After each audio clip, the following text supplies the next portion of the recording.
வணக்கம் நண்பர்களே. உட்காந்து படிக்கும்போது நம்ம முயற்சி நண்பர் கால் பண்ணி, நம்ம ஏரியாவில் ஒரு ஜிம் இருக்குது, வா போய் பார்க்கலாம் அப்படின்னாரு. நாங்களும் கிளம்பி ஸ்பாட்டுக்கு ரீச் ஆகிட்டோம். நம்ம டாகேஷ் பாய் சை ஆகிட்டாப்புல, கேமரா காமிச்சோடனே மூஞ்சி திருப்பிட்டாப்புல. டைமிங்கை நோட் பண்ணிட்டு ஸ்ட்ரைட்டாக உள்ளே கிளம்பிட்டோம். உள்ளே போனோடனே ஜில்லுன்னு காற்றடிக்குது. ஏண்டான்னு பார்த்தா உள்ளே யாருமே இல்லை. வாடா கைப்புள்ள அப்படின்னு சொல்லிட்டு உள்ளே போயிட்டு நம்மளோட வார்ம் அப்பையும் கொஞ்சம் ஃபோர்ஸிங்கையும் பார்த்துட்டு ஒர்க் அவுட்டை ஸ்டார்ட் பண்ணிட்டோம். இன்றைக்கி பேக் அண்ட் பைசப்ஸ் போடலான்னு சொல்லிட்டு லேட் மிஷின் லோட் பண்ணிட்டு வார்ம் அப் ஸ்டார்ட் பண்ணிட்டேன். ஒரு இன்டென்ஸான ஒர்க் அவுட் செஷன் முடிச்சுட்டு வீட்டுக்கு கிளம்பிட்டோம். போகிற வழியில் ஃபுல்லாக மழை.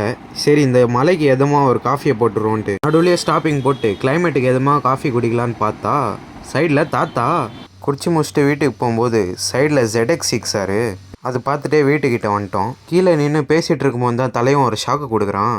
என்னடான்னு பார்த்தா 2 மாதமாக அந்த ஜிம்முக்கு போகிறானா. ஏன்டா டேய் ஃபேக் தோஸ்த் அப்படின்னு சொல்லிட்டு வீட்டுக்கு கிளம்பிட்டேன். வீட்டுக்கு வந்தோடனே ஒரு திட்டு. என்னடான்னு பார்த்தா காலேஜுக்கு எடுத்துன்னு போன பாக்ஸு ஷிங்கில் போடவே இல்லை. அப்படியே ஒரு ரன்னிங்கை போட்டு அது போய் ஷிங்கில் போட்டு கொஞ்சம் நேரம் உட்காரலான்னு போகும்போது அப்படியே இன்னொரு சத்தம். என்னடான்னு பார்த்தா போய் பஜ்ஜி வாங்கிட்டு வா அப்படின்ட்டாங்க. வேக வேகமாக ரெயின் கோட் போட்டு கிளம்பிட்டேன். அப்படியே வாங்கிட்டு வீட்டுக்கு வந்துட்டேன்.